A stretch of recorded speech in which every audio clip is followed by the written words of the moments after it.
Om Swastiastu. Halo teman-teman semuanya, ketemu lagi bersama saya Geding Urahdanan Jaya Kajeng dengan NIM 231505104 dari Rombel 17 Agama Hindu Universitas Pendidikan Ganesha. Dan di kesempatan kali ini, saya akan membawakan materi tentang mengenal agama Hindu, mulai dari manusia pertama hingga dasar keyakinannya.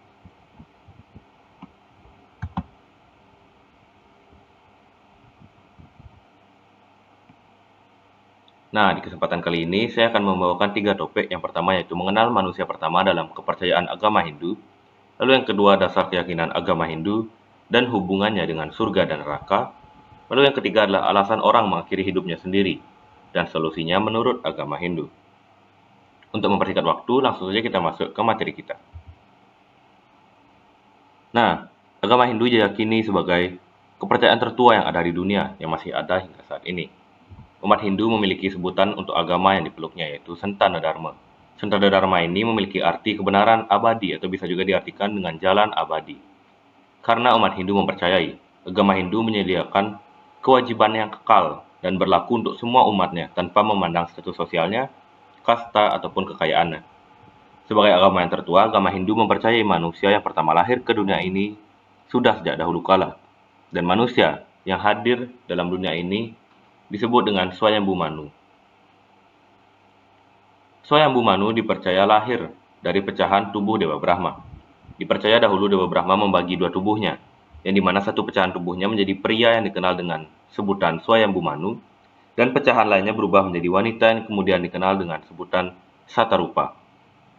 Swayambhu Manu atau biasa juga disebut dengan Manu adalah leluhur dari manusia dalam kepercayaan agama Hindu yang hadir di setiap Manwantara. Apa sih Manwantara itu? Manwantara adalah sebutan untuk satuan waktu dalam agama Hindu yang terhitung sejumlah 71 Mahayuga. Satu Mahayuga memiliki jangka waktu 4.320.000 tahun.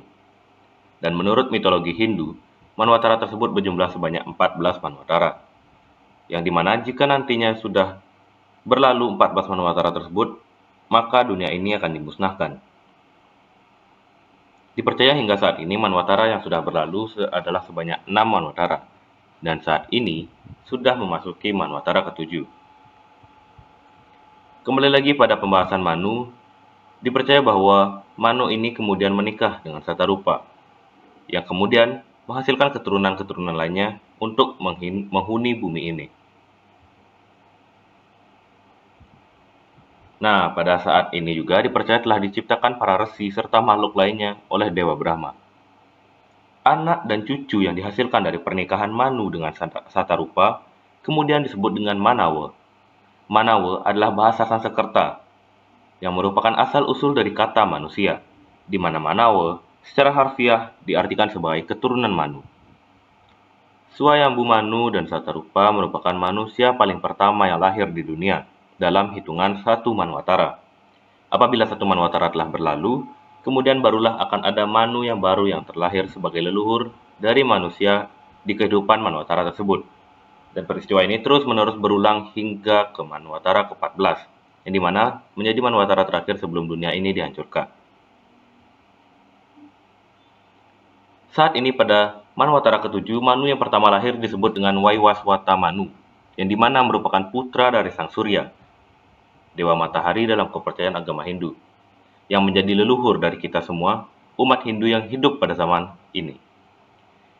Waiwaswata Manu lahir pada zaman Satya Yuga, yang kemudian mendirikan kerajaan Kosala dengan pusat pemerintahan yang terletak pada Ayodhya. Sosok Waiwaswata Manu juga bisa ditemukan dalam kisah Matsya Purana, di mana Waiwaswata Manu hadir sebagai raja yang kemudian menyelamatkan manusia dari bencana air bah yang hampir menenggelamkan seluruh manusia dengan bantuan dari Dewa Wisnu dalam wujud awataranya, yaitu Matsya Awatara dengan perwujudan ikan raksasa. Hingga saat ini, kita semua umat Hindu yang hidup sampai saat ini merupakan keturunan-keturunan yang sudah sangat jauh dari Waiwaswata Manu. Dan berdasarkan kisah tersebut, hingga saat ini umat Hindu hidup dengan berdasarkan Pancasrada. Sekarang masuk apa sih Pancasrada ini? Dilihat dari sudut pandang etimologi, Pancasrada berasal dari bahasa Sanskerta yang terdiri dari dua kata, yaitu Panca dan Srada. Kata Panca tersebut berarti 5, dan Srada yang berarti keyakinan. Maka bisa disimpulkan bahwa Pancasrada adalah 5 keyakinan yang dipegang teguh oleh umat Hindu dalam menjalani kehidupannya. Pancasrada menjadi landasan umat Hindu dalam melakukan perbuatan apapun dalam kehidupannya, yang memiliki tujuan akhir untuk mendapatkan kebahagiaan yang abadi.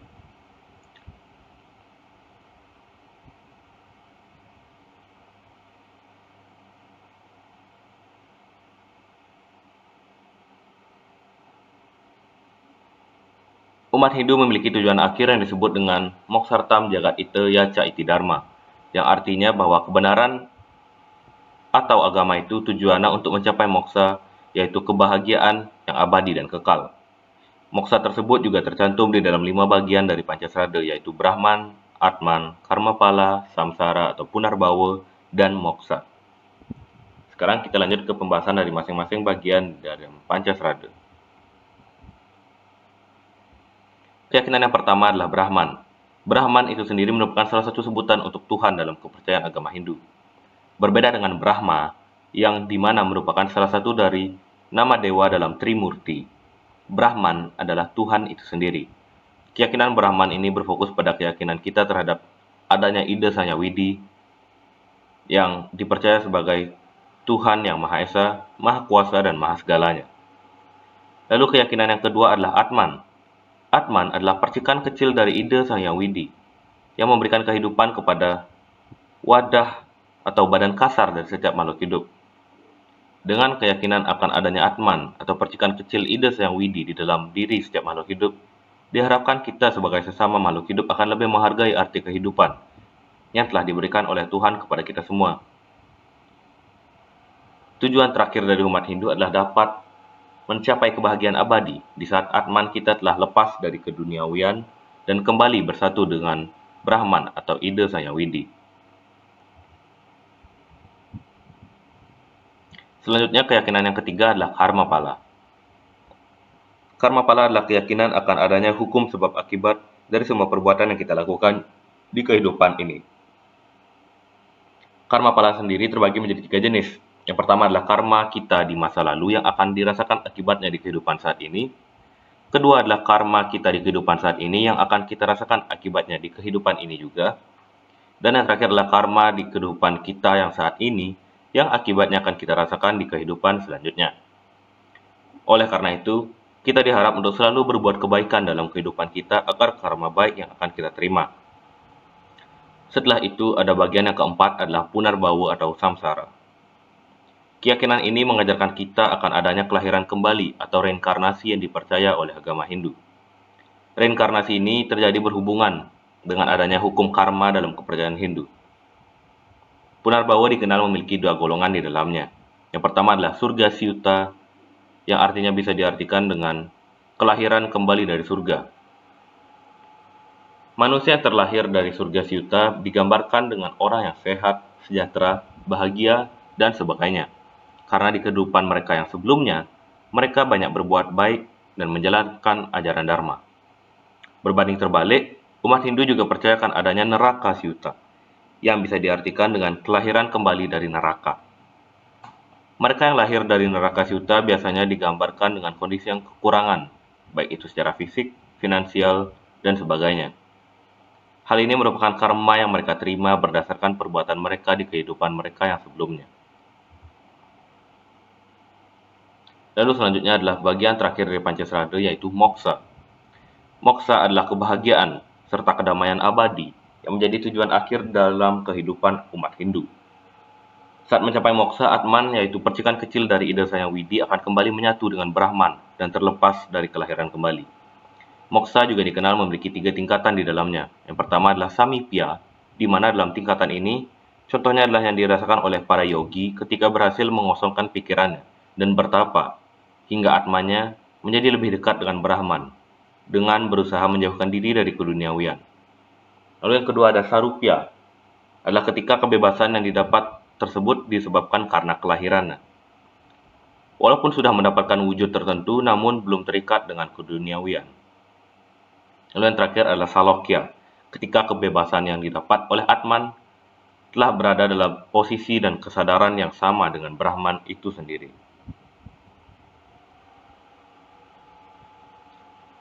Nah, berbicara mengenai kehidupan tentu tidak lepas dari kematian. Tidak sedikit anak muda bahkan sampai orang tua yang memilih jalan untuk mengakhiri hidup mereka karena mereka mendapatkan tekanan baik secara mental ataupun mungkin karena situasi dan lingkungan dan faktor-faktor lainnya. Mereka mengambil jalan untuk mengakhiri kehidupan mereka sendiri tanpa sadar akan adanya hukum karma yang akan menunggu nantinya. Bunuh diri, bunuh diri atau dalam umat Hindu di Bali lebih dikenal dengan sebutan ulah pati adalah tindakan dosa yang sangat luar biasa hukumannya.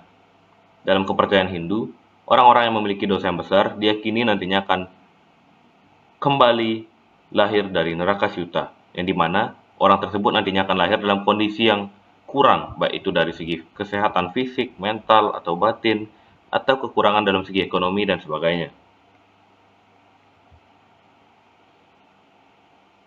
Ida Sayawidi telah memberikan kehidupan dengan garis takdir yang sudah diatur olehnya. Dan kita sebagai ciptaannya tidak sepatutnya menyia-nyiakan anugerah dari Tuhan tersebut. Sepatutnya kita menjalani kehidupan ini dengan sungguh-sungguh dan berusaha menjalankan ajaran Dharma seperti yang sudah diajarkan sejak kecil dalam dunia pendidikan sekolah dasar dan seterusnya. Sesulit apapun cobaannya, kita sepatutnya berserah kepada Tuhan, karena Ida Sayawidi tidak mungkin menguji ciptaannya dengan cobaan yang tidak mungkin bisa dilalui oleh ciptaannya. Dalam agama Hindu juga sangat percayakan adanya karma pala dan punarbawa atau reinkarnasi yang akan berputar terus. Solusi yang dimiliki oleh umat Hindu dalam menangani permasalahan ulah pati adalah prosesi penebusan yang disebut dengan nebusin, yang dilakukan sangat berkaitan dengan waktu meninggalnya si korban. Prosesi prosesi nebusin ini terdiri dari banyak tahap. Pertama, nebusin akan dilakukan di tempat kejadian di mana korban meninggal. Lalu kedua, nembusin akan dilakukan di Catos Pate atau dalam bahasa Indonesia lebih dikenal dengan perempatan. Selanjutnya, nembusin akan dilakukan pada Cangkem Setre atau pintu masuk Setre. Untuk teman-teman yang belum tahu, Setre adalah kuburan untuk umat Hindu di Bali. Jika sudah melaksanakan semua prosesi tadi, barulah jasad bisa dilakukan upacara ngaben sebagai upacara terakhir dalam menghantarkan jiwanya kembali menuju Sang Pencipta. Nah, itu tadi materi yang bisa saya bawakan mengenai mengenal Hindu mulai dari manusia pertama hingga dasar keyakinan. Saya mohon maaf apabila ada kesalahan saya dalam berbicara ataupun kekurangan materi. Saya membuka kesempatan yang sangat besar untuk teman-teman yang mungkin memiliki kritik atau saran. Teman-teman semua bisa tulis di kolom komentar. Dan akhir kata saya tutup dengan Parama Santi. Om Santi Santi Santi Om. Terima kasih teman-teman semuanya.